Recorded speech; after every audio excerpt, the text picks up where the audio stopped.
Os saluda Xavier Vilajosana Estiarte, soy un artesano vidriero y naturópata investigador de la bioinformación fotónica y comunicación celular.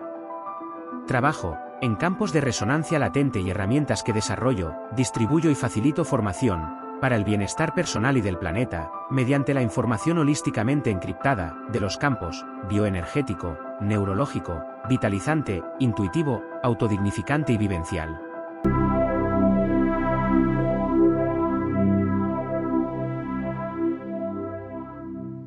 Vamos. Saludos y bienvenidos amigos y amigas al Sabiens. Les habla su amigo Ferran Prat y hoy con nosotros nuevamente tenemos al profesor Tristán Castell de Pinós. Tristán, ¿cómo estamos?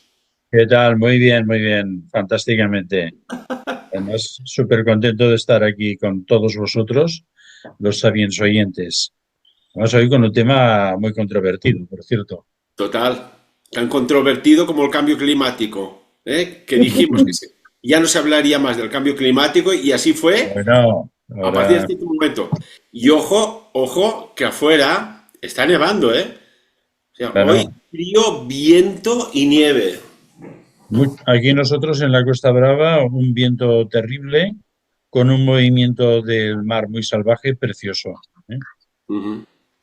Y bueno, además, he de confesar públicamente que tenemos un naranjo que hace unas naranjas dulces, preciosas, magníficas, suculentas, y que hoy el viento nos ha regalado una cosecha de 25 naranjas. O sea que vamos a empezar a hacer zumos de naranja a toda velocidad. Súper buenos, por cierto. Seguro que están riquísimos, claro que sí.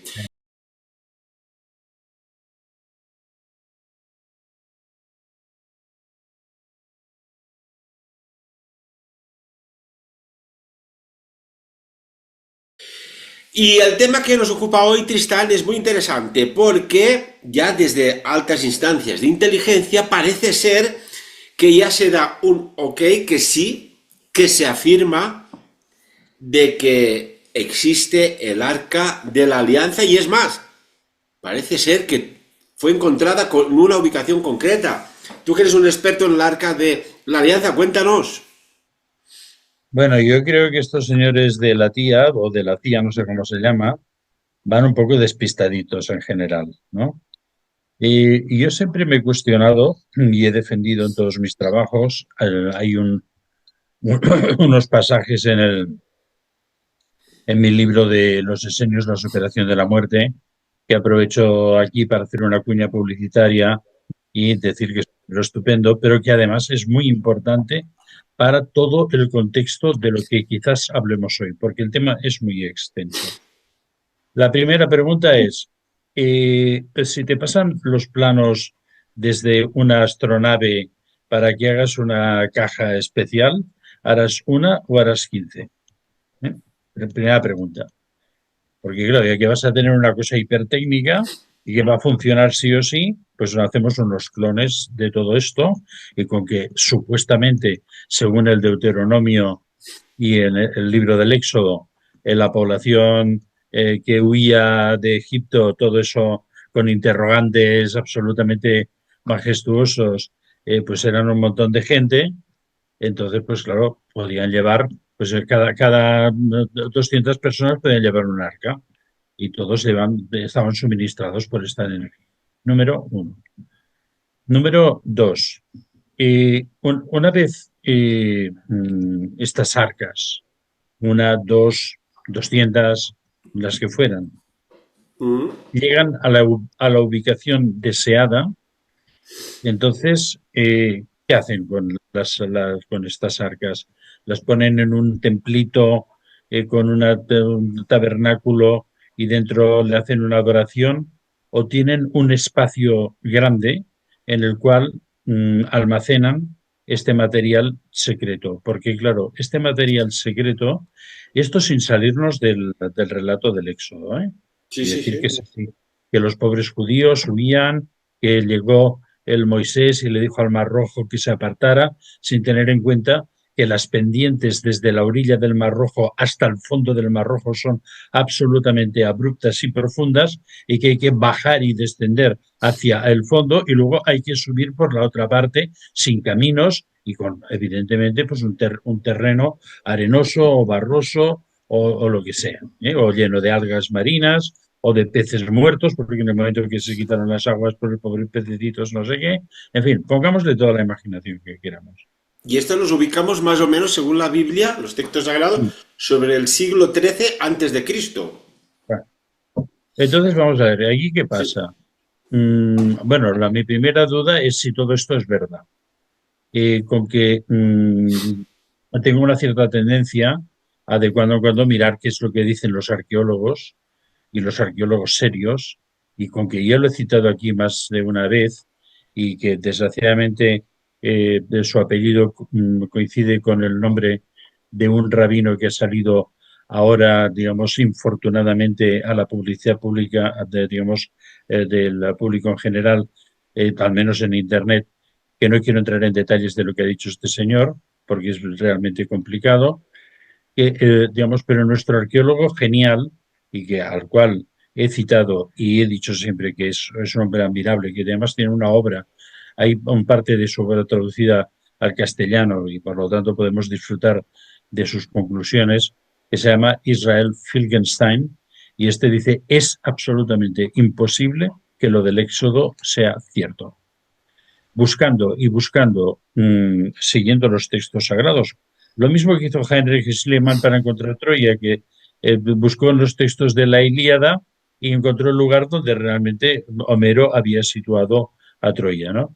Entonces, no hay vestigio alguno, y no tan solo eso, sino que en el mundo egipcio, que era un mundo organizado y en un mundo, digamos, en el que no ocurría nada sin quedar estrictamente documentado, no hay ningún vestigio de la residencia por esclavos por esclavitud o por lo que fuera el pueblo hebreo en Egipto. Y por lo tanto, si no estuvieron, ¿cómo iban a irse de Egipto? ¿No? Entonces, claro, los que estamos buscando en ese mundo, y decimos, bueno, puede ser que no, que sea un hecho histórico o una leyenda mítica reformada, como sostenía este señor que se llamaba Zecharías Sitchin.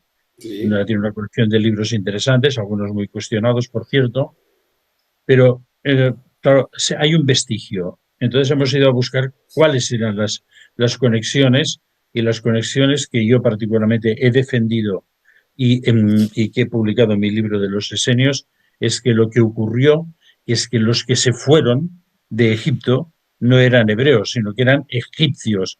¿Y qué egipcios eran alrededor de este tiempo? Entonces, los que seguramente tuvieron que salir por piernas de Egipto, pues los que seguían a nuestro querido faraón, ¿me entiendes? Éramos el marido de Nefertiti, ¿no? Akenatón. Ajenatón, y Ajá. a todos sus seguidores que habían de alguna forma borrado de un plumazo Ujú. todas las idolatrías a dioses absolutamente uno para aquí, uno para cada función. Era como digamos, en la farmacia, las aspirinas, pues bueno, pues Amón para la riqueza,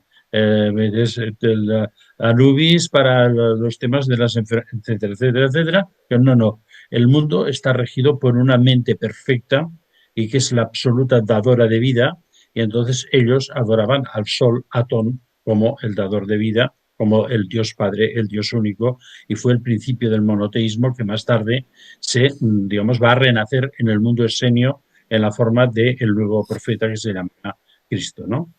Y entonces, Ujú. pues bueno, claro, esta gente de pronto son derrocados, el faraón es derrocado y él y su familia tienen que huir de Akhenaton, que era la capital que habían construido, actualmente se conoce como Tel El Amarna, y tuvieron que salir por piernas, ¿no? Y entonces, ¿a dónde se fueron? Y claro, esto es lo que yo explico en el libro que os he hecho la cuña publicitaria, y que tampoco quiero detenerme mucho aquí, porque realmente es un tema absolutamente complejo, y quizás tendremos que hacer 15 programas. Y estamos acostumbrados a hacer extensiones de extensiones de extensiones, pero que creo que la pregunta iba también por otro punto, ¿no? Entonces, bueno, pues son estos los que huyen y se llevan objetos sagrados de Egipto que Mm. estaban en el interior de las pirámides con una tecnología superior. O sea, no hay ningún Yahvé que en medio del desierto les dice: hey, despistaos, que os estáis perdiendo en el desierto, que lleváis ahí 40 años y no habéis llegado a ningún sitio, habéis perdido el GPS. Pues no, no, no. Estos iban con sus aparatos hipertécnicos y estos son los que atravesaron no el Mar Rojo, sino que atravesaron desde el delta del Nilo por unos lugares especiales que describo en mi libro de los Esenios y fueron a buscar un punto de contacto con los seres superiores de Orión en el santuario de Sharabit al-Hadir, que recientemente y justamente una, una de nuestras sabiens videntes ha estado allí en el Sinaí y libro mío en brazo ha, ha llegado al Sharabit al-Qadir y Caray, entonces sí, qué sí, y me maravilla. veo unas fotografías de las estelas de ese lugar sagrado, donde era el lugar donde se hacía el oro monoatómico, y esto, pues en fin, también lo hemos hablado muchas veces. Por lo tanto, que sabemos que hubo unas arcas, sí. Que la descripción de todo el proceso de que está escrito en la Tanaj, ¿me entiendes? Pues bueno, es una leyenda, un mito, digamos, asumido o robado, como otras cosas, ¿no? Y entonces, pues bueno, pero sí que sabemos que existió algún tipo o tipos de objetos que fueron propiedad de unas etnias que estuvieron viviendo en esa zona alrededor del Mar Muerto, y de toda esa zona, y que todo esto en un momento determinado sufrió, digamos, no un asentamiento absoluto y tranquilo, sino que fue asaltado, robado por los filisteos, intentado robar por Nabucodonosor, luego volvió, no volvió, luego los ptolomeicos tomaron el poder en esa zona, luego los seleucidas, que eran mucho más intolerantes, lo tomaron y entonces prohibieron las religiones, digamos, que no fueran las helénicas. Todo esto terminaría con la invasión de Pompeyo y todo esto. Bueno, ¿y qué pasó con los elementos estos hipertécnicos, ¿no? ¿Qué vestigio real tenemos que había cosas que no han aparecido en el templo de Jerusalén? Porque claro, todo el mundo dice, vale, cuando Tito Metías conquistó Jerusalén, saqueó la ciudad y aparte de sacarse a la gente de encima, empezó a empezar la diáspora, se llevó la menorá, y lo sabemos porque está en el arco de Tito, en Sí, Roma, hay una y la mesa de, representación, correcto. y la mesa de oblaciones, pero no sabemos nada más. Ni hay una descripción que se llevaran un tesoro absolutamente increíble con unos objetos potencialmente peligrosos, porque claro, el Arca de la Alianza, como sabemos, solo podía ser tocada supuestamente por los levitas, que eran los únicos que no morían si de una forma accidental se acercaban o tocaban el arca, porque llevaban unas protecciones especiales, ¿no? Pero claro, Curiosamente, Tristán, curiosamente, en estas protecciones, entre otros metales, llevaban plomo, sí, claro, sabían un montón. planchas de plomo, que es un repelente o inhibidor de la De la radioactividad. radiación, de la radiación.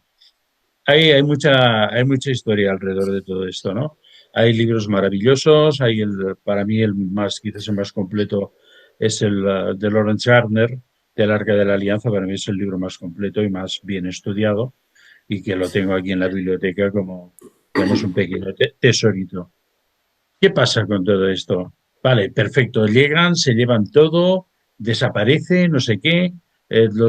Digamos, los judíos se van todos por todas las partes del mundo y crean colonias en todas las partes del mundo. Y llegamos al momento donde estamos ahora y todo esto. ¿Y qué pasa mientras tanto? Pues mientras tanto no pasa nada, excepto que han ido los templarios a buscar algo allí. ¿Y qué es lo que fueron a buscar los templarios? ¿Quiénes son los primeros que van a meter la nariz allí a ver qué encuentran? Y posiblemente saben que encuentran, y ahora diré por qué. Pues Buscaban bueno, minerales raros, ¿no? las tierras raras eran Buscaban tierras raras. una especie de Donald Trump de su tiempo, ¿no? En resumidas cuentas, ¿qué pasa de esto? Bueno, ¿cuál es el primer vestigio que se acerca a nuestra ciencia contemporánea de los vestigios y de las antiguallas llamada arqueología? Fue cuando aparecen los pergaminos en las cuevas de Qumran en los años 50 y entre estos pergaminos, la mayoría de ellos son hechos con piel de diferentes animales, hay algún texto escrito sobre papiro, pero hay algo absolutamente misterioso que todavía, digamos, estamos en el camino de la resolución. Y es que en medio de una de las cuevas, sin ningún tipo de protección ni de cuidado, se encuentran unos rollos de finísimo cobre enrollados sobre sí mismo por los extremos y que están llenos de signos paleohebreos. Y entonces, claro, los arqueólogos, pues, bueno, primero se quedan ojipláticos porque, bueno, jamás en la vida han visto una cosa, una plancha de cobre finísima escrita. Porque vamos a ver, en aquellos tiempos, y tú que eres un hombre hábil también con los materiales, me consta porque sé que has hecho una cosa muy especial que algún día explicaremos a los videntes, o se lo mostrarás. Bueno, una plancha de cobre, digamos, de un grosor de micras, con la tecnología contemporánea, si no es con láser, e incluso con láser, creo que lo acabaríamos perforando. Pero con buriles o con elementos, digamos, de incisión, en aquella época, era imposible escribir un texto, además un texto complejo, porque, digamos, no son unas palabras. Yahvé ha dicho que bajará la luz eterna sobre vosotros. No, no, no. Son listados precisos con localizaciones y contenidos de los tesoros del templo ocultados. Uh, Y como entonces, si fuera, Tristán, como si fuera el inventario, que se hace ahora un un inventario, un inventario. inventario. Entonces, pues bueno, con que es un tema que, como comprenderéis, al escribir tanto sobre Qumran y investigar tanto, conozco muy bien, uno de los paleógrafos que estaba en el equipo de traducción y conservación de todo lo que iba saliendo de las cuevas, al final fueron 12, creo que últimamente se ha descubierto una más, que era John Marco Alegro.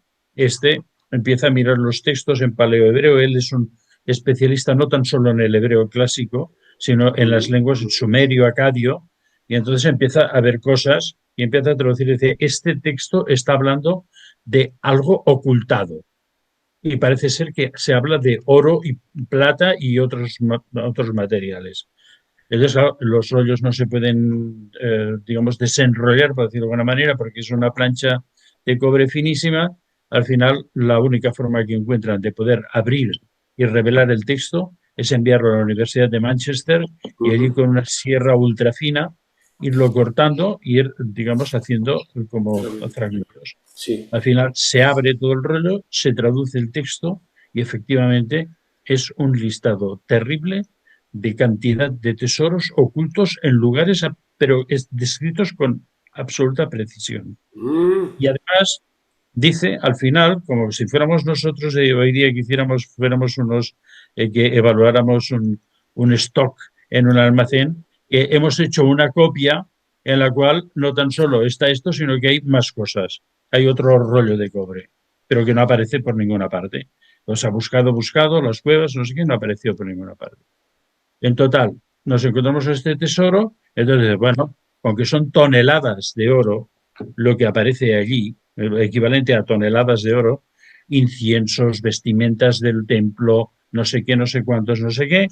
Entonces, pues claro, el John Marco Alegro convence al rey Hussein de Jordania a que financie una expedición para buscar todo esto. Y van buscando, y todo lo encuentran vacío. mm. ¿Quién llegó primero? ¿Quién llegó primero allí, no? Y entonces, para llegar un poco al país de las arcas, porque hay un sitio que se llama el país de las arcas. ¿Eh? Y Mm, vamos a ver, porque ya sabemos que los señores de la tía probablemente se refieren a este supuesto hallazgo en el monte Nebo, que es digamos en Israel, es decir, que estaba oculta ya y ha habido un rebombori, que se dice en el idioma nuestro desde aquí de la parte pirinaica oriental, y de que sí que se había encontrado, pero ¿se ha encontrado qué? ¿De qué se ha encontrado qué? ¿Y qué vestigios y por qué lo han encontrado todo esto? Pero hay muchas otras direcciones. está la dirección de Etiopía, que si nos da tiempo hablaremos qué es lo que hay en Etiopía y por qué está en Etiopía. No os lo perdáis, hay una tribu de Zimbabue que se llaman los Lemba, que dice que también tienen el Arca de la Alianza. Y además Caray, qué lejos hay nos queda todo eso. un arqueólogo inglés que se ha dedicado a tiene un libro muy interesante Sí. también. Pero nosotros vamos a centrar un poco, porque si yo tuviera que buscar, no buscaría como alguien del Mossad ya hizo en su momento, en un lugar que se llamara el país de las arcas. El país de las arcas, ¿dónde está? ¿Y cómo pasa que de pronto ese tesoro que estaba escondido y que Joan Marco Alegro se quedó ahí con, digamos, un palmo de nariz y con Sí. el fracaso, no tan solo fracasó en la búsqueda del tesoro, sino fracasó en su carrera profesional porque fue a partir de entonces un profesor maldito hasta el final de sus días, por hablar de por otras cosas mucho más interesantes. Y entonces, bueno, ¿cómo se mueve eso, no? Vale, pues vamos a ello. Sabemos que los esenios, que hay que comprar 1000 libros de los esenios para enterarse de quiénes son. Oh, esto Y está claro. El que no lo tenga se lo esto pierde. está clarísimo. Incluso comprarlo 2 veces para regalar a los amigos y tal. Y entonces, ¿qué es lo que ocurre? Bueno, eso se pierde y entonces, bueno, ha venido Tito, ha llegado allí y no ha encontrado nada tampoco. Pero se lleva la menorá y todo lo que estaba en la superficie se lo lleva. Y seguramente todo lo que brillaba se lo llevaron. Sí. ¿Entiendes? O sea, para arriba, para abajo.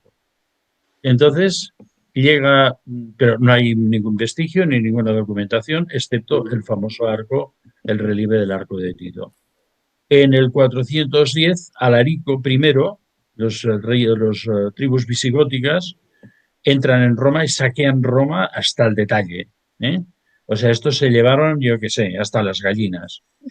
Y entonces, pues claro, estos se lo llevaron, entonces, ¿no? Y claro, ¿dónde se lo tenían que llevar? De un tesoro inmenso, porque saquearon todo lo que había en Roma.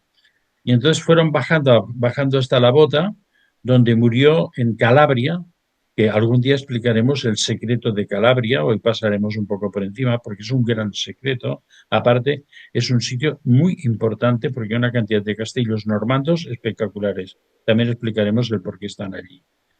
Y entonces se lo lleva a Calabria y supuestamente él muere en Calabria, en Consenza, y se dice que el rey es enterrado con el tesoro. Es lo que dan.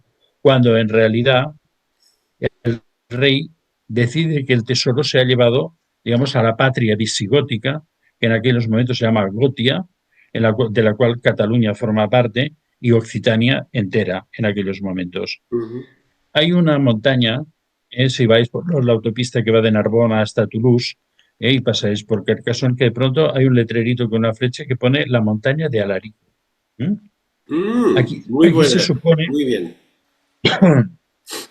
Aquí se supone que hubo ocultado algo. Está entre los dos monasterios, Ponfreda y La Grasse, que hemos hablado de La Grasse con el tema del Grial en los Pirineos, y esto es un tema que no vamos a entrar de momento porque no sabemos qué pasa con las arcas. Y entonces, ¿qué es lo que ocurre? Que probablemente entre este tesoro que había, digamos, rampiñado Alarico I, Ujú. estaba el rollo, la copia del rollo de cobre y otra cosa, porque en la tradición hebraica escrita sí que había la idea de que digamos, había un rollo de plata que tenía unas informaciones especiales. Y es muy posible que se encontraran los dos, el rollo de plata y el rollo de cobre.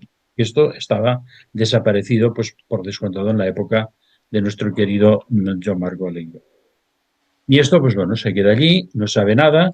Se sabe que la menorá fue guardada en Carcassonne durante mucho tiempo, por ejemplo, y entonces, objeto por el cual, durante los años 60, numerosos equipos del Mossad estuvieron rastreando toda la zona. No sabemos con qué resultados, y esto si podemos abrir una ventana ahí, pues la abriremos.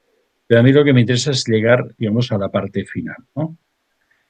Eh, ¿Ocurre algo más con todo esto? No, han de pasar todavía un montón de años y hasta el año 1100 y pico, va a aparecer un personaje que aparentemente no tiene ninguna relación con todo esto, que se llama Bernardo de Claraval. Este hombre, que tenía, digamos, una fe religiosa profunda y que era, digamos, un creador, ¿no? Un hombre con una voluntad constructiva tremenda, pensó que las órdenes medievales estaban, digamos, como corruptas o se habían perdido la fuerza de su creación inicial y entonces quería fundar una orden religiosa. Y entonces conoció el monasterio de Citeaux, que había sido, digamos, en la primera, digamos, también un reformador como él, había intentado empezar una nueva orden, pero con muy pocos recursos y tenía muy poca fuerza. Entonces él fue a Citeaux y pidió que si quería que le dejaran a él, que él fundaría la verdadera orden del Cister. Y así fue.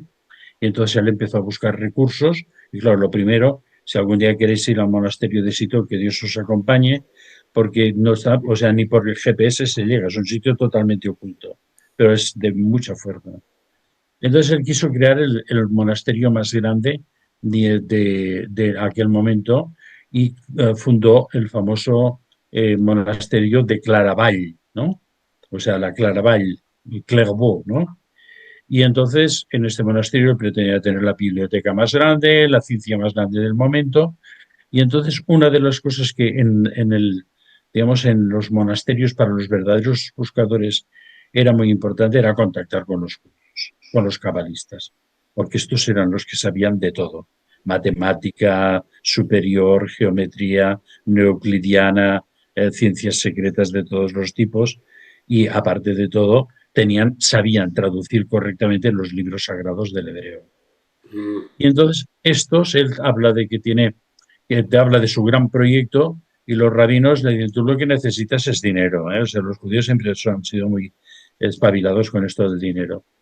Dice, tenemos un sistema de que consigas el dinero y aparte de volver a reflotar un conocimiento oculto. Claro, Bernardo de Claraval se pone las orejas puntiagudas como las de los hobbits en El Señor de los Anillos y dice, ¿y esto cómo lo haremos? Él dice, hay unos pergaminos que son en plata y en cobre que nos explican dónde está oculto el tesoro del Templo de Jerusalén y las arcas de la alianza. Entonces, claro, Bernardo de Claraval dice, bueno, ¿y cómo lo podemos hacer? Dice, bueno, es que eso está lejos, está oculto en Israel, está oculto en Palestina. Y entonces es el momento en el que Bernardo de Claraval, y su familia, que toda era de la zona de la Champaña, con los caballeros más notables y más eficientes de la Champaña, deciden montar una expedición a Jerusalén con la excusa de que quieren montar una orden protectora de los caminos para no sé qué, y van a pasarse 9 años excavando en, digamos, la fundamentación del Templo de Salomón, que es de todo el volumen de lo que vemos en, digamos, el mundo de las lamentaciones. En el interior hay cantidad y cantidad de túneles. 9 años se pasan allí, llegan allí, el rey Balduino les concede que se alojen en la mezquita de Al-Aqsa, es allí donde el primer lugar de la orden templaria, y entonces pues esta gente se dedican a buscar y encuentran. ¿Y qué es lo que encuentran? Con que tienen el rollo de cobre, tienen el rollo de plata y tienen los rabinos que les traducen exactamente dónde, cómo y qué hay que hacer y van encontrándolo todo sistemáticamente. Sistemáticamente lo van encontrando todo. La parte más difícil es cuando tienen que mover las arcas, que son varias. Y entonces es que no se pueden ni acercar. Y entonces, gracias a que en los rollos, sobre todo en el rollo de cobre y también en el rollo de plata, se explica qué indumentaria y qué cosas tienen que usar para poder moverlas. Y entonces es cuando ya pueden mover todo eso que llaman al conde de Champaña, le muestran todo lo encontrado y entonces dicen, bueno, ahora es el momento de coger a la iglesia por aquella parte que yo me sé que es dolorosa y someterlos a nuestro poder. Y entonces es que cuando montarán una expedición para llevar todo esto a la Champaña, tal lugar, además donde se irá, digamos, la fundación y la ampliación del monasterio de Clairvaux, Ujú. y entonces, y a partir de allí, esto será digamos, la fundamentación real de la orden templaria, del poder de la orden templaria. Llegarán a Roma, enseñarán alguna cosita de aquellas que hacía cositas de colores, que era con los mandos a distancia del Arca de la Alianza, y con que estos días ya habéis hablado de tecnologías avanzadas del futuro, pues ya os podéis imaginar qué será. Y entonces, a partir de aquí, seguirán una cosa que se llama, yo le llamo la ruta sagrada, porque es la ruta que cogen los esenios cuando huyen de Israel ante la presión de los seleucidas y se van a buscar, porque han canalizado que el lugar donde se tendrán que sentar son un lugar llamado las montañas de la luz, y entonces irán a buscar esas montañas de la luz que no son otras, y en griego que los piros neos, las montañas del fuego nuevo. Y entonces buscarán una ruta por cabotaje, subiendo, digamos, saliendo desde las costas de Palestina por Creta, de Creta subirán hacia Malta, de Malta se costearán a la Sicilia Ujú. sur oriental, llegarán al estrecho de Messina, hacen una parada en Calabria, vuelve a salir Calabria, y de ahí volverán a buscar las islas del centro del Mediterráneo, que son Cerdeña, Córcega, y por cabotaje subirán hasta el Golfo le llaman el Sinus Gallicus, los romanos, la desembocadura del Ródano. Y de allí se repartirán por Occitania. Entonces, esto es para los esenios en la primera diáspora de los esenios. La segunda diáspora de los esenios es después de la crucifixión del guía y que entonces, una vez, digamos, curado y restaurado, él y su grupo de gente, que no eran 12, sino que eran lo mismo 1200, y por eso los romanos, cuando van a prender al huerto de los olivos, envían una cohorte que son 300 tíos armados hasta los dientes, y entonces estos irán a fundar en Occitania, digamos, el nuevo cristianismo, ¿no? Y seguirán exactamente por el mismo camino. Y este es el camino que suben los templarios, con el tesoro Tristán, y nos las quedan arcas de cuatro la alianza. minutos. Que he visto aquí. La búsqueda del país de las arcas. ¿Eh? Y aquí es cuando las arcas empiezan a moverse. Y entonces, sin entrar en detalles de lo que hace la estirpe sagrada en ese viaje, ni los esenios en el primer viaje, sí que diremos que qué es lo que hacen los templarios cuando llevan las arcas y los tesoros hacia la Champaña. ¿Por dónde van a subir? Por el centro de Francia. Nos suben por el Ródano hasta donde es navegable, hasta Lyon, y allí es donde desembarcan y llevan todos estos tesoros a un lugar que se llama Le Bois d'Orient, y ahí los almacenan durante un tiempo. Y lo demás es para otra, necesitamos un poco más de tiempo.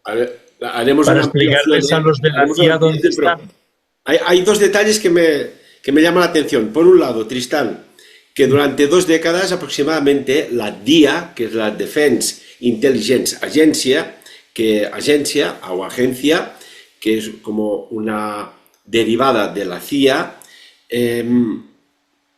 utilizó personas psíquicas para mirar de localizar, y este documento es real, lo conocemos, intentar localizar de forma remota dónde podía estar el arca de la alianza.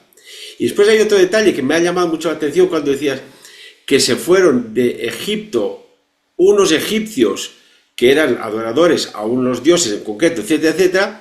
Y fíjate que si fueron a la tierra prometida, que se llama Israel, si desglosamos la palabra Is, puede venir de la Ra. diosa Isis, Isis, Ra, Ra.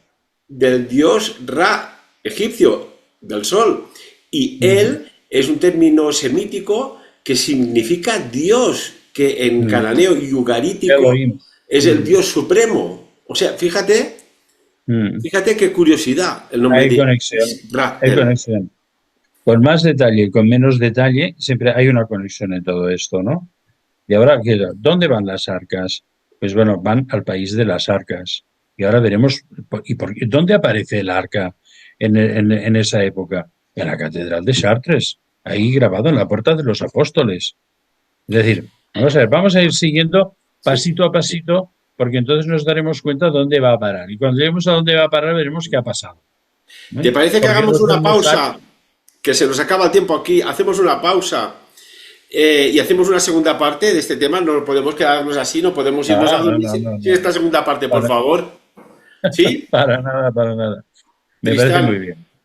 venimos de seguida, amigos y amigas. Una pequeña pausa y enganchamos con este tema que es apasionante. ¿Por qué? Porque a lo mejor el arca es mucho más que una arca, sino es un, no sé, un refrecuenciador de ADN, y por eso cuando hablamos del arca de la alianza se nos remueve todo positivamente. Venimos de seguida. ¿Y si te dijera que las cartas del tarot guardan secretos que nunca te han contado? Que detrás de cada símbolo, de cada arcano, existe un universo de poder esperando ser descubierto. Bienvenidos al retiro curso taller de El Tarot Oculto, secretos jamás revelados con Ferran Prat de Sabiens. Un curso único en el mundo donde aprenderás los misterios energéticos de los arcanos mayores, la conexión con los supraarcanos, cómo el tarot conecta con las matemáticas sagradas, las civilizaciones perdidas y registros acásicos, rituales y técnicas para activar el verdadero poder de cada carta. Además, descubrirás por fin tus dones ocultos y aprenderás a manifestar eventos no sucedidos, conectándote con planos etéricos a través del tarot. Tu transformación y transmutación comienza aquí, apto para todos los públicos. Las plazas son limitadas. Inscríbete ahora a El Tarot Oculto, secretos jamás revelados con Ferran Prat de Sabiens. Información al WhatsApp +376 332 345.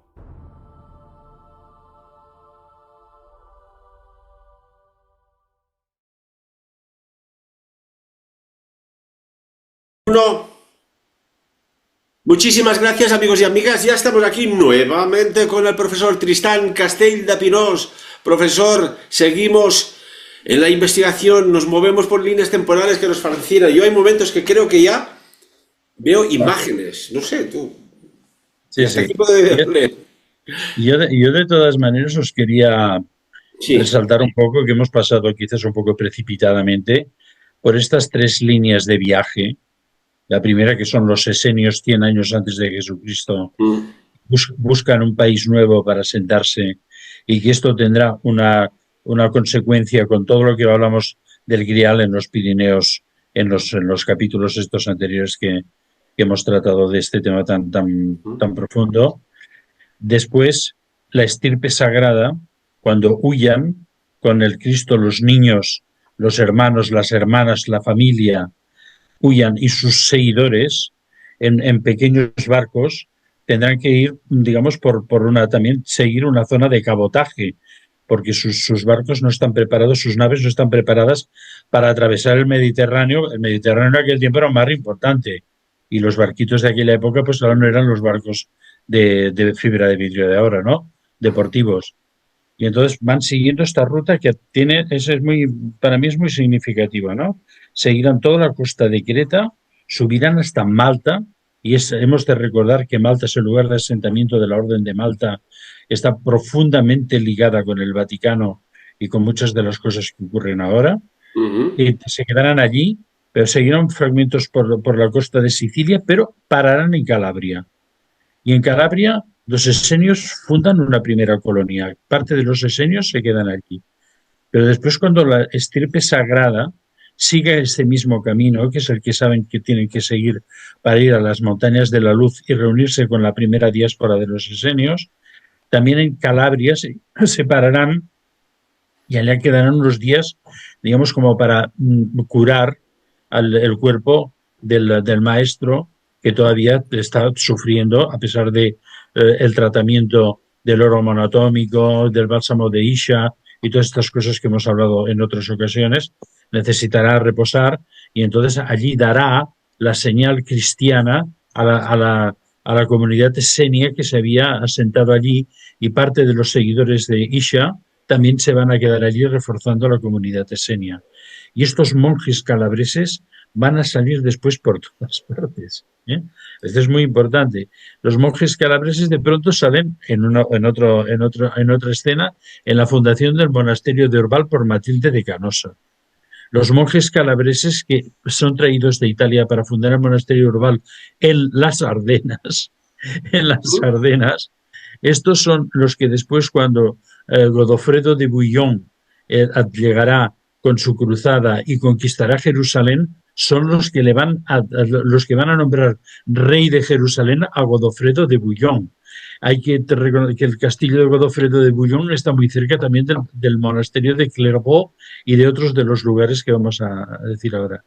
Y que estos monjes calabreses son los que Godofredo de Bouillon les encarga el trabajo de fundar un monasterio que se llamará Nuestra Señora de Sion, no de Sion, de Sion, por los esenios, ¿eh?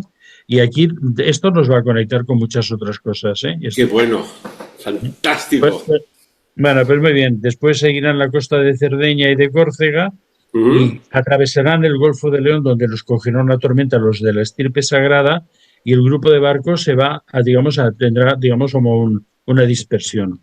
Las Marías Magdalenas y las niñas llegan, ¿me entiendes?, sin velas y con el timón estropeado, a una playa que actualmente se conoce como Santas Marías del Mar. Es un lugar que yo recomiendo a todo el mundo que lo vaya a visitar. Está en la desembocadura del Ródano. Otros subirán por el Ródano hasta Arles, la ciudad de Bangkok, ¿no? Pero después se reunirán de nuevo y entonces irán a buscar un puerto que se llama actualmente Narbona, y que en occitano, en provenzal, es la Mar Bona. La Mar Bona. Narbona es la Mar Bona. ¿Y por qué? Porque está, al final del Golfo de León, en una rada cerrada, y que entonces todas las tormentas del Golfo de León no afectan al puerto. Y de allí, muchos de ellos, entre ellos seguramente María Magdalena, los niños y Jesucristo y parte importante de la familia, porque otros van más hacia el sur, cerca de Perpiñán, y unos llegan al Port de la Selva. Los barcos, la tormenta, los envía mucho más al sur. Es muy curioso todo esto, ¿no? Pues vaya flota salió. Bueno, porque claro, es que debían ser 400 o 500 personas en barcos pequeños, pero no tenían barcos grandes, en barcas de pesca, como podían, ¿no? Sí, no eran galeras. Exacto.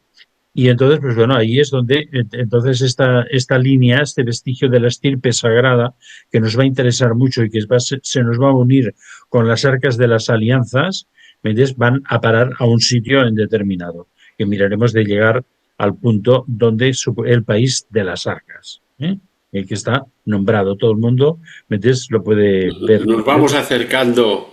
Le pays des arcs, En resumidas cuentas, bueno, pues entonces cuando estos templarios han podido recuperar el tesoro del templo de Jerusalén, con lo cual el pobre Marco Alegro, cuando llegue, se lo va a encontrar todo vacío y se va a quedar ya con un pam de anás, un palmo de nariz, y entonces esto se lo llevan los templarios. Es la fundamentación del oro templario, porque el templo de Jerusalén estaba, gran parte del templo, al menos el de Salomón, y seguramente las reconstrucciones se debía hacer así, gran parte del templo estaba hecho con cedros del Líbano, con los grandes troncos de los cedros del Líbano. O sea, material que por eso pudo ser inflamable y poderse llevar hasta la ceniza, la destrucción del templo de Jerusalén. No queda ni vestigio. No solo queda el zócalo, que es lo que conocemos ahora como la llanura de Al-Aqsa, ¿no? Sí.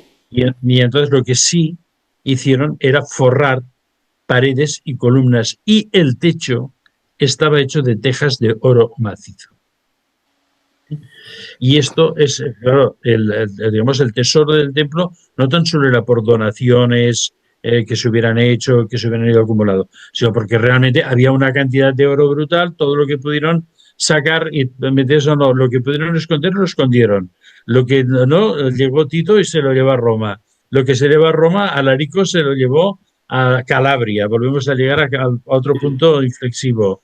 Lo de Calabria se llevó a la zona de Carcassonne, que es la línea, el vector de la montaña de Alarico, donde están estos dos monasterios, Confreda ¿cómo se llama? Y La Grasse, que hablamos cuando, La Grasse hablamos cuando el monasterio de San Pere de Burgal se entregó a la comunidad de La Grasse, San Pere de Burgal en el Valle d'Àneu, a La Grasse en Carcassonne, a 500 kilómetros, no se sabe ni por qué, ¿no? Y tenía que tener una relación con los objetos sagrados que fueron llegando allí en ese tiempo, ¿no? Y entonces, bueno, pues ¿qué es lo que hacen los templarios? Bueno, se los suben a la Champaña, el centro operativo de la Orden del Cister y de la fundación de la Orden del Temple. La Orden del Temple, en un concilio posterior, después de haberle avisado al Papa que tenían metidas unas máquinas que podían hacer chis y podían fundir cualquier cosa, y todas estas maravillas que habían conseguido en el templo, y el Papa inmediatamente darles el consentimiento de que hicieran una orden de la milicia religiosa, hacen el concilio de Troyes, donde en la Champaña, Troyes está en la Champaña, allí se organiza y se legaliza, digamos, por el Papa y por las autoridades cristianas a la Orden Templaria, y entonces la Orden Templaria empieza a funcionar con todo su poder por aquel momento de la Francia medieval, ¿no? Pero ¿qué pasa? Han subido un montón de tesoros y eso dónde se tiene que poner. Y las arcas y dónde se tienen que poner. Entonces, con una solución muy primaria, deciden ponerlo en el Bois d'Orient, que es un bosque muy salvaje en el que hay muchísimas cuevas, ¿no? Pero claro, lo ponen allí, pero tampoco es el lugar súper protegido, ¿sabes? Después hay, vamos a ver, la entrada de los templarios al poder absoluto por encima de la aristocracia y de la monarquía francesa. Esto, obviamente, ¿me entiendes? Levanta muchas ampollas en la sociedad, ¿me entiendes? En la política de aquellos momentos, ¿no? Y entonces, pues bueno, son mirados con mucho recelo y sobre todo con envidia, ¿no? Entonces ellos deciden en un momento determinado mover ese tesoro más hacia el norte, a un lugar más controlado, y entonces lo suben a un lugar que lo escogen, yo creo que por santificar, ellos son los que quieren crear la nueva dinastía merovingia, que no tiene nada que ver con las dinastías que existían en aquellos momentos implantadas en Francia. Y escogen el bosque donde se mató, donde se asesinó al último rey merovingio, Dagoberto I, para llevar las arcas y guardar los tesoros allí, ¿no? Bueno, segundo paso de las arcas. ¿Qué va a pasar con todo eso y por qué podemos seguir un poco el recorrido de todo esto? Porque allí va a pasar algo que fuera de control. Cuando llegan las arcas allí, se almacenan y seguramente en el proceso de almacenamiento quedan no correctamente aisladas y empiezan a diseminar radiación, la que sea, por la zona. Entonces, inmediatamente empiezan a producirse casos de, digamos, de cáncer de piel, con gente que en principio piensa que es lepra, es un cáncer de piel, hemorragias múltiples por el cuerpo, leucemias, las mujeres embarazadas nacen los fetos deformes, o sea, tenemos ahí todo, digamos, la panoplia de efectos de radiación clásica, ¿no? Y entonces, claro, la gente empieza a llamarle a ese sitio la Villa de Satanás, porque piensa que es un acto, digamos, una cosa infernal, ¿no? Claro. Entonces, ese lugar, que obviamente ahora los templarios tendrán que pensar, o sea, ¿qué hacemos con todo esto, no? Porque las manifestaciones eran absolutamente, digamos, brutales, desordenadas, ¿no? O sea, una gente, depende del nivel de exposición, una gente pues tenía daños infinitos y otro pues tenían daños más superficiales, ¿no? Sí, sí. El sitio que se conoció como la Villa de Satanás, después se conoció como Urbs Stenacensis y actualmente se llama Stenai. Y es muy curioso que en muchos edificios de Stenai, metes en los frontispicios de los edificios en la cabeza de un diablo. Incluso el ayuntamiento de la propia localidad hasta hoy día. Total, bueno, aquí tienen que pensarse, ¿no? O sea, ven que las arcas son un problema y que eso, pues evidentemente es un peligro, Por otra parte está el tesoro, que no acaban de pensar qué hacer con él. La tensión con la monarquía sigue creciendo y terminará como todos sabemos que termina. Y entonces, bueno, deciden moverlo. ¿Y hacia dónde lo van a mover? Fuera de la influencia de la aristocracia francesa. Y esto solo tenía, ¿me entiendes?, un sentido: volver al sur, en donde la presencia de los reyes catalano-aragoneses, ¿me entiendes?, controlaba la zona toulousaine hasta Narbona. Entonces, todo esto era la Septimania y estaba bajo el reinado en aquellos momentos de Pedro II de Aragón y de los condes catalanes, ¿no? Entonces, los templarios, aparte, habían hecho, digamos, muy buenas migas con los condes catalanes, que tenían una flota muy solvente en aquellos momentos, con lo cual les permitía encontrar un escape para los tesoros y las arcas quizás se hubieran tenido que ir más lejos, ¿no? Y entonces montan el viaje. El viaje para el tesoro será el mismo de la subida. Llegarán hasta Lyon, en Lyon embarcarán en barcazas todo y descenderán el Ródano y entonces irán siguiendo por la costa también, por la zona de Narbona, hasta llegar a un punto de desembarque secreto, y de allí este tesoro será subido ¿dónde? A la montaña de Alarico, donde hay unas cuevas que los esenios ya han ocupado.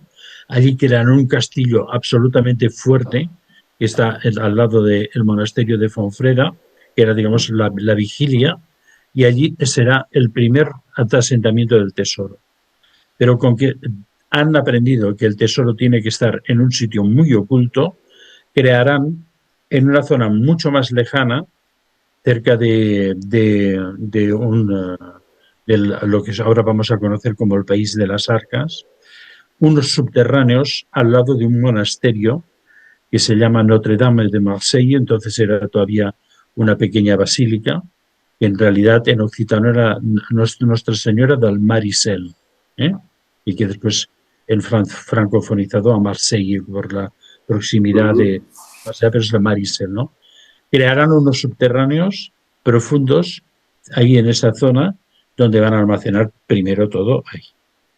Estos subterráneos han quedado como ocultos hasta que en los años 90 el escritor Cliff Prince y su hermano Kate fueron a la zona también para investigar sobre el tema de los templarios, el oro de los templarios y tal, y resultó que mirando a ver qué es lo que encontraban, Kate se cayó por un agujero y desapareció en la tierra. Entonces fueron a llamar a los bomberos de Limoux, que es el pueblecito que está más cerca, y a la policía, y nadie sabía nada, que allí hubiera ningún subterráneo en el sótano.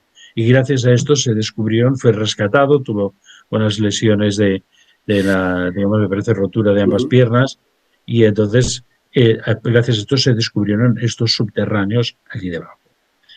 ¿Qué pasa con estos subterráneos? Estos subterráneos, que luego fueron tapiados por los templarios, momentáneamente también estuvieron las arcas de la Alianza allí. ¿Y qué pasó con las arcas de la Alianza? Cedieron radiación al terreno.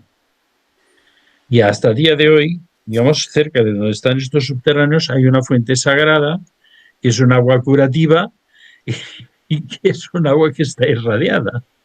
Y que entonces, bueno, nosotros vamos allí, pero nosotros estamos enteros, nos hemos limpiado las manos, la cara, todo. ¿Te refieres a la que está a la cuna de los Pirineos por la parte francesa? No, estoy hablando de Notre Dame de Marseille. Vale, arriba. Al lado de Limoux, y entonces hay estos subterráneos, ¿no? Bien. Y ahí, bueno, claro, tú te referías a la otra. Sí. Pues esa agua también está irradiada. Pero ahora vamos a ir a otro lugar que también el agua está irradiada. Ya no se das cuenta, probablemente lo tienen de momento allí y después deciden llevarlo a un lugar más seguro. Y entonces se dan cuenta de que ese tesoro, digamos, no puede estar separado de las arcas, porque las arcas son la protección del tesoro. Porque donde esté el tesoro, por una forma u otra, ¿me entiendes o no? Alguien le meterá mano. Entonces la han de buscar en un sitio. Tal. Entonces, los esenios, que estamos reunidos todos en esta zona, cerca de Carcassonne, donde también aparece el Nostradamus y también se va a meter en medio de todo el lío este. Los esenios les dicen que hay un sitio que es un lugar perfecto porque es una montaña de kaolín y el kaolín es un aislante. Y claro, como habían visto que todo eso tenía radiaciones o descargas de una energía que depende de, pues bueno, ponerlo en el sitio y que esas mismas argas sin protección serían las que protegerían el conjunto del tesoro. Entonces van allí, ven la montaña de Kaolín, exploran la montaña de Kaolín y la montaña de Kaolín por dentro se ramifica, hay unas grandes salas subterráneas y entran donde van a entrar estas galerías subterráneas, entran a un lugar que hoy día conocemos como Le Pays d'Arc, el país de las argas. Y entonces ahí van a ocultar el tesoro. Ese tesoro será el famoso tesoro también de Berenguer Saunier, que todo el mundo dice, ¿y dónde? Él encontró la manera de protegerse, pero por ejemplo hay la famosa frase secreta del priorato de Sion, Berenguer Saunier, et à midi les pommes bleues, y todo el mundo dice, al mediodía manzanas azules. No, señor, les pommes son las palmas de la mano. Hay que ponerse algo para no ser irradiado. Entonces el Berenguer Saunier pidió unos sacos de unas sales especiales y luego se bañaba en eso para poder entrar en la zona de las arcas, avec les pommes bleues, ¿no? Y entonces este lugar es el que los templarios van a dejar todo eso. Y ese lugar, ¿qué tiene más? ¿Y por qué los senios lo conocen? Porque fue el lugar escogido para conservar los cuerpos embalsamados de la estirpe sagrada. ¿Sabes eso? ¿Por qué sabemos más cosas de toda esta parte de nuestro querido Berenguer Saunier y Le Pomme Bleu? Por unos escritos de Philippe de Chérisey, el que él, siguiendo las instrucciones que había recibido, entra en esa zona y descubre todo. Y lo relata en un escrito suyo, que ha sido siempre, los de Priorat de Sion se me dirán, no, esto es falso porque el Philippe de Chérisey que era palmado. Bueno, a ver, allí hay una zona de gente que son los custodios que todavía viven allí. ¿Me entiendes? Y que nadie te va a decir que son custodios, pero son los le veillants, los que vigilan que realmente no se toque lo que no se tiene que tocar. Entonces, esa montaña de Kaolín en la que están los cuerpos sagrados, o estuvieron los cuerpos sagrados, porque claro, ha pasado muchas cosas. El siglo XX ha levantado muchas curiosidades y las sigue levantando, ¿no? Mira, permíteme, ahora que me hace recordar que el kaolinin y su derivado, la kaolinita, se utiliza para revestimientos de cerámica, que son cuando entran las naves del espacio que cruzan, pues bueno, esta zona que se ponen a cientos de grados y sobrevive la nave, ¿no? Claro. ¿Qué pasó mientras ocurrió lo mismo? En Stenay se cedió radiación y creó tantos y tantos casos. En los sótanos esos creados subterráneos al lado de la Basílica de Nuestra Señora, es una Virgen Negra, por cierto, de Marisel. Hay una fuente sagrada también curativa, que seguramente es agua ligeramente irradiada. Pero después donde sí que es agua irradiada de verdad es en Alet. Al lado de la montaña de Kaolín está la villa de Alet, muy relacionada con la vida secreta de Nostradamus y que en mi libro de Nostradamus os voy a explicar, digamos, de la manera más extensa posible, ¿no? Y entonces, al tener las arcas de la alianza allí, las arcas pasan a las aguas subterráneas la radiación. Y entonces se crea una zona balnearia para resolver problemas de la piel. Ya sabes que la ligera radiación para el tema de la piel puede llegar a, cuando hay cosas, digamos, muy estropeadas, muy purulentas, puede llegar a hacer unas curaciones, ¿no? Y estos baños funcionaron hasta los años 60-70 con toda normalidad, ahora siguen funcionando también, pero lo que había además es que el agua de la surgencia era embotellada y se daba para consumo público, pero que el gobierno francés también hace 15, 20 años prohibió el uso del agua. O sea que estamos en un lugar tal. ¿Qué pasa? La entrada de la mina de Kaolin, sabemos dónde está. Entonces, todo el mundo sabe. Ahora, teóricamente, según Philippe de Sérisey, es prácticamente imposible acercarse donde está. Describe las tejas de oro del templo de Salomón, apiladas. Claro, el pobre Berenguer Soñor igual se cogió una teja de oro y era un montón de oro, ¿no? Y entonces, ¿de dónde salía ese oro, no? Hay también otra historia, que los templarios, en una parte más escondida de Rennes-le-Château, hacia la montaña, que hay un castillo actualmente en ruinas, se llama Le Bessus, y entonces ahí crearon una fundición de oro. Sí que había habido unas minas de oro por allí, no levantaba sospecha, a la que llevaron unos mineros alemanes que no hablaban francés y no se relacionaban con la gente. Y entonces, pues seguramente también iban sacando tejitas de allí, iban haciendo cosas de este tipo. Entonces, qué es lo que le pasa ahí? ¿Por qué sabemos que esto? ¿Qué más sabemos? Que se llama el país de Arques, ¿no? Y el país de Arques, curiosamente, alrededor de Alet, hay una serie de fortalezas. ¿Para qué? Tantas fortalezas juntas, ¿no? Sí, sí. ¿Para qué hay tantas fortalezas juntas? Está el castillo, que es nuestro, digamos, cuartel general absoluto, cuando podemos ir, que lo hemos dicho algunas veces, que es el castillo de, ¿cómo se llama? Perdón, señor. Este es aquí. El castillo ¿Perdón? Ah, sí. Se me ha ido el santo al cielo. Ahora tantas cosas de santidades y las del Sagrada. El castillo de los duques de la Joyeuse, donde estuvo Robert Fludd como instructor de los hijos de la casa, o sea, poca coña. Un poco más allá, entrando en el Valle de las Arcas, hay otro castillo que se llama Serras, que es el que cierra el control de la entrada, y un poco más allá está el castillo de Arcas. Y entre medio de esos dos castillos, aparte de que hay otras cosas, entre medio de esos dos castillos es donde estaba la famosa tumba de Pontils. ¿De quién? Pontils, la famosa tumba que aparece en el cuadro de François Poussin, Le Berger de l'Arcadie. Los pastores del Arcadia, Arcadei, del Arca de Dios, de Arca de Dios, el gran secreto de François Poussin, ¿no? Y que están los pastores y pues in Arcadia ego, y en el Arca de Dios yo, porque también en donde está el arca es donde está el Cristo.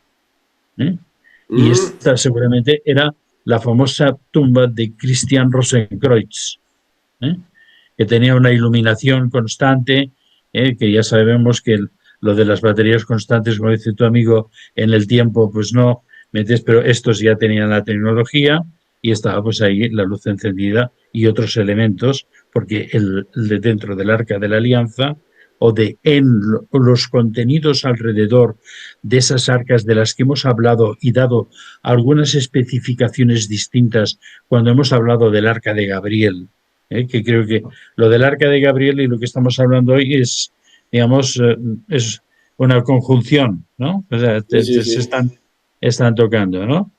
Y entonces parece ser que en esa estructura era una estructura como digamos, muy, muy sólida, y en un principio, claro, parecía una tumba, ¿no? Pero ¿una tumba de quién? Allí, sin ningún tipo de inscripción de quién está ahí dentro, ¿no? Entonces, yo pienso que en esta especie de caja, de la cual no se podía acceder de ninguna manera, estaba totalmente sellada, hubo materiales radioactivos o elementos digamos, que estaban en el pack de las arcas que no podían controlar y los pusieron allí.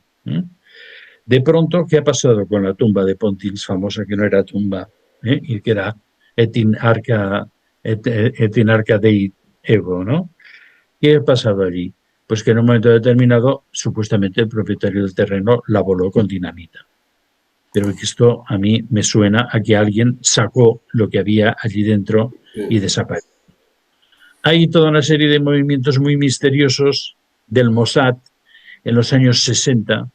Dirigió un equipo del Mossad muy efectivo, dirigido ni más ni menos que por Moshe Dayan, que era un general muy, digamos, tuerto, muy prestigioso de la época de las guerras medias con los países árabes, ¿no? Y entonces esta gente se movió con una cierta libertad, haciendo excavaciones aquí y allí, y buscando y no buscando, y no sabemos realmente qué es lo que pasó. Hay un momento, parece ser, con la llegada de Mitterrand al poder, esto se corta, y no sabemos exactamente, digamos, la relación de Mitterrand, si realmente llegó a pensar que esta gente había cogido cosas del país y se los había llevado a Israel, cosa que sería muy posible. Hay un libro muy raro de Jean Robin, que algunas veces he comentado también aquí, que se llama Operación Orth, en el cual él describe una movida de aviones militares franceses de carga, en el que cogen unas cajas misteriosas y son llevadas a la isla de los Osos, la Spitsberg, en el norte de Noruega. Y entonces, y aquí termina hasta donde yo, ¿me entiendes?, puedo ya decir más, ¿no? Entonces, quiero decir que en algún momento se produjo algún tipo de movimiento, ¿me entiendes? Se produjo algún tipo de movimiento secreto que generó alguna otra cosa que no sabemos, ¿no? A ver, ¿por qué se ha creado esta arca en las montañas de los Osos, que ahora tienen otro nombre, en la época que estuvieron los alemanes? Y cuando hablemos de Otto Rahn, volveremos a hablar de la isla del Spitsberg, porque es un lugar absolutamente que ya desde aquellos tiempos es un lugar secreto, en el que pasan algunas cosas. O quizás hay algún tipo también de efluvio electromagnético o de corriente cósmica que desciende allí, que favorece que lo que se coloque allí no sé qué. No me atrevo, ¿me entiendes?, a ir más adelante porque no soy biólogo ni científico, ¿no? Pero ¿qué razón tiene que el señor Puertas haya creado ahí esa famosa base genética que supuestamente es un semillero, pero probablemente no es solo de semillas vegetales, sino que de muchas otras cosas, ¿no? ¿Qué sentido tiene que aviones militares franceses llevaran cosas recogidas en esa zona, en Occitania, en grandes cajas, y las llevaran a esta isla? ¿Entiendes? Bueno, hay una cosa clara. Si tú quieres esconder algo, haces algo públicamente para guardar algo por el bien de la humanidad, y debajo puede haber en plantas inferiores otra cosa, y lo dejas sellado ya de por vida. No lo dejas al azar de descubrimientos. Por eso que esa comunicación de la CIA que había descubierto pues el lugar donde tal. Hay otras vías, ¿no? Del tema del Arca de la Alianza o del Arca del Pacto, ¿no? Que sería como más de esto. O que simplemente, digamos, los elementos hipertécnicos traídos por los egipcios y que seguramente en los nuevos descubrimientos que esta nueva era loca va a propiciar, si todo va en el sentido que queremos que va a ir, que no va a ir en ese desorden aparente sin fin que va a llegar a la extinción de nosotros como sociedad humana per se, por sí misma, por nuestros propios errores, sino que alguien va a cortar ese camino. ¿Entiendes? Quizás tendrá que cortarlo de una forma un poco violenta, porque es lo que estamos viendo ahora. Pero es que si no cortamos esto, pereceremos como sociedad humana. O sea, lo de Elon Musk de enviar genética a Marte será lo menos que podremos hacer. Entonces, quiero decir que... Curiosamente, déjame, solo un flash, nos queda nada ya, pero Spitsbergen Está muy cerca de Groenlandia también. Cuando hablemos de Otorrán, recuérdame que volveremos al tema de Islandia, Groenlandia, Lebensborn, Spitsbergen. Cuando hablo de Lebensborn es, digamos, la fundación de la vida, ¿eh? Que era la sociedad aquella también secreta en la cual se hacía una crianza de una raza superior, ¿eh? Y que había una parte, ¿me entiendes?, más abierta y una parte muy secreta que estaban en unas islas supuestamente de Noruega, ¿eh? O sea, hablaremos de eso también. Qué bonito que, no sé, que llegue a gobernar, ¿no? Una raza superior en todos los buenos sentidos, que no una raza inferior que se crea superior. Y esto es muy peligroso. Ya nos entendemos, ¿verdad, Tristán? Sí, sí, sí, sí, sí, sí. Tiempos complejos y tanto que sí. Muchísimas gracias por este viaje Mm. con esta arca, que aunque no la hemos visto, no la hemos tocado, la hemos sentido y eso ya es importante. Por cierto, Fijar- Juana de la Arca, ¿no? También. Ahí estamos. Y recuerda que bueno que la novela de nuestro querido amiguete, que Felipe es de Botalla. Felipe Botalla, termina ¿dónde? En el castillo de Arques. Curiosamente. ¿Casualidad o Curiosamente. causalidad? Tristán Bueno, Castell de Pinos, como siempre. Muchísimas gracias, amigo. bueno, pues gracias también a ti. Y un día quizás podríamos hablar del significado oculto de este recorrido por el Mediterráneo, que yo le llamo, digamos, la ruta sagrada, y que tiene otras significaciones. Ya hemos hablado de lo de Calabria, y de ahí podemos tirar, digamos, hilos conectores a muchos sitios. Orden de Malta, la mafia siciliana, etcétera, etcétera. Nada, lo de cada día, ¿no? Pues muy Muy bien. bien. Muchísimas gracias. Impresionante tu conocimiento, tu sabiduría y tu capacidad de saber transmitir bien, porque a veces no es que no se trata de saber mucho, sino saberlo comunicar y hacerlo sentir. El verbo, amigo mío, el verbo. Muchas gracias, Tristán. Sí, esas días. Pues también un saludo afectuoso a todos nuestros sabiens oyentes y que sentimos esa conexión detrás de nuestras palabras en nuestro tiempo, sentimos esa conexión con ellos y que por favor que se expresen con nosotros, que nos encanta. Y después Y también tenemos algo muy importante y es que tenemos, además de estar Ferran y yo, que somos a los que nos podéis ver, tenemos aquí a la gran poeta Olga Castells, que está acompañándonos siempre cuando hacemos siempre, estas charlas. Sí, sí. O y sea que así se también ha es dicho, una ¿no? Al lado de energía. un gran hombre hay una gran mujer. Y es en tu caso. No, eh, indiscutiblemente, Tristán, muchísimas gracias, como siempre. Hasta Amigos y pronto. amigas, si habéis notado algo especial mientras Tristán nos hablaba del Arca de la Alianza, vete tú a saber si en alguna zona de ese mapa genético vuestro no hay un resquicio de alguien que estuvo involucrado en su transporte, en su génesis, o vete tú a saber en su concepción. Como siempre, sacad vuestras propias conclusiones.